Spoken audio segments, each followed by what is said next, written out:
story is called Bizarro World.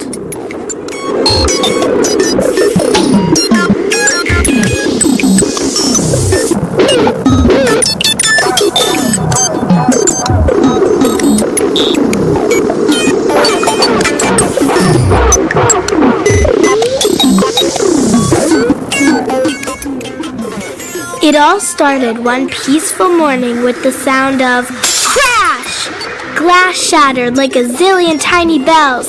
Sheets and pillows flew out the windows like ghosts in a laundry parade.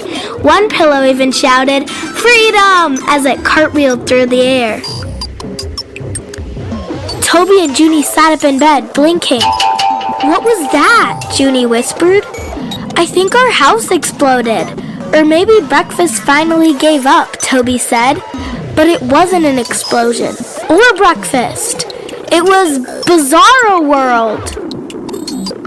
Somehow, through a rip in reality, probably caused by Mom's new blender trying to make salsa and ice cream at the same time, the barrier between normal life and complete weirdness had been destroyed. Toby peeked into the hallway and instantly ducked as a flying fish in a tutu zipped past his head playing the banjo.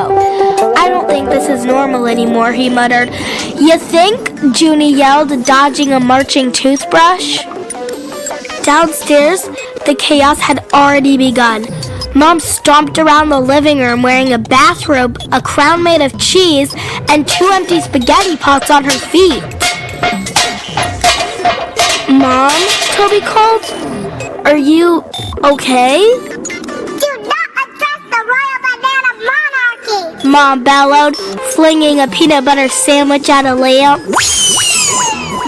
Junie pointed at Dad, who was sitting at the dining table wearing sunglasses and a tutu on his head. He was clearly in a video call for work. The screen showed his boss, a very confused hamster in a business suit.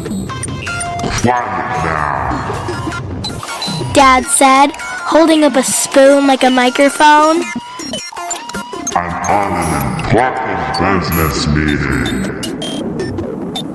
Then he leaned forward, made very serious eye contact with the hamster boss, and farted loudly into his headset.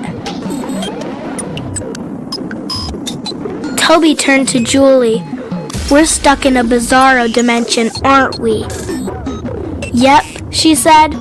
"Let's go find a portal out of here before something weirder happens." They tiptoed past the family dog, who now had 3 heads and was painting a landscape of the moon using ketchup and mustard. They went into the backyard where the sky was upside down and the clouds were swimming like jellyfish. A squirrel wearing a cape flew by yelling, "This is worse than I thought," Toby said. They tried to open a door, any door. The shed turned into a jelly bean. The neighbor's mailbox ate their shoes. Every time they thought they found a way out, it turned into something ridiculous. One staircase sang opera, a fire hydrant challenged them to a dance-off, which Junie won, thank you very much.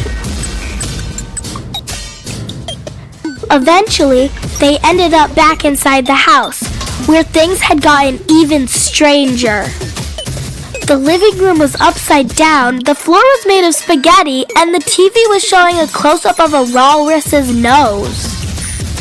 Then suddenly, a deep voice echoed through the house.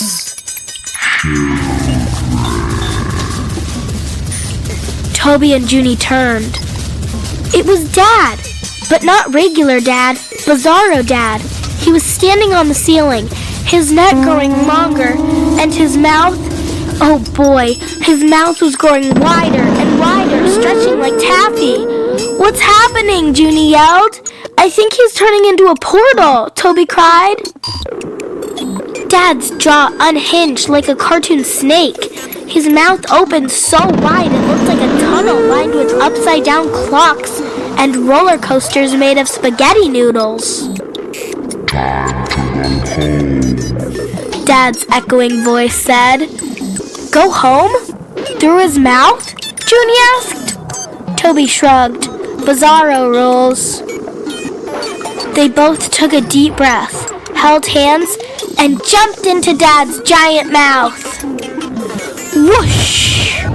They tumbled through a tunnel of dancing socks, burping teacups, and one very dramatic goose reading poetry.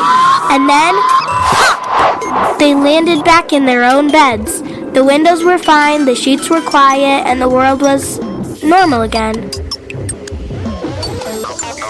Downstairs, Mom was sipping coffee and reading a newspaper. Dad was on his computer, not farting. Morning, kids. Mom called. We're having pancakes. Is this real? Junie whispered. Only one way to find out, Toby said. He reached for a pancake, and it didn't sing opera or turn into a lizard. Real for now, but somewhere in the back of the house, a tiny voice whispered,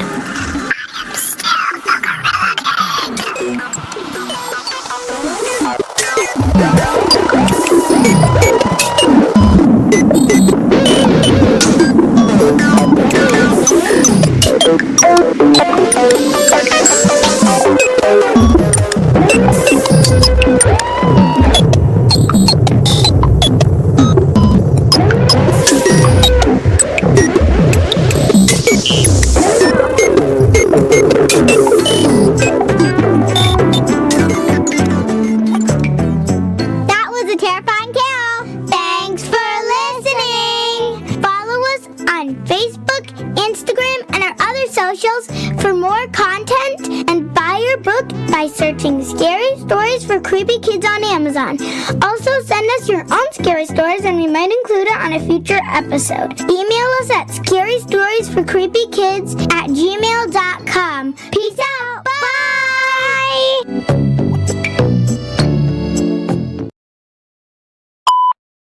Testing, testing. What's up, wonders? Testing? Yeah. Testing, testing, testing, testing, testing. Crash! It was Bizarro World.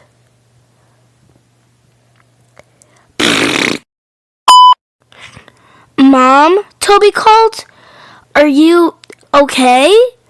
Do not address the royal banana monarchy, Mom bellowed, flinging a peanut butter sandwich at a lamp.